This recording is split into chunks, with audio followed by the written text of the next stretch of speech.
arkadaşlar. Bugün biz xəzinə tapdıq. Xəzinəyə baxmağa çalışacağıq. İndi mən tapmışam, bu dostum bilmir. Xəzinənin yerini göstərin. Baxın, orada xəzinə var.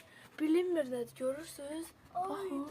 Ay, daşlar. Onun oxuyadı nədir? Onu indi daşlar ilə çıxardacağıq. Ay, nasıl var ya? Bax. Əlim çatmır.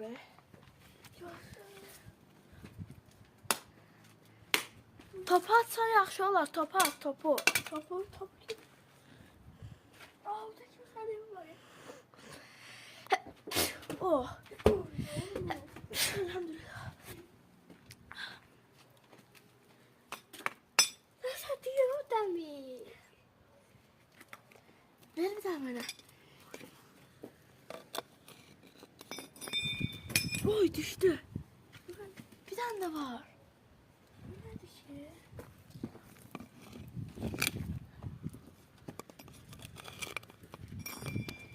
Oh. Onlar nerede?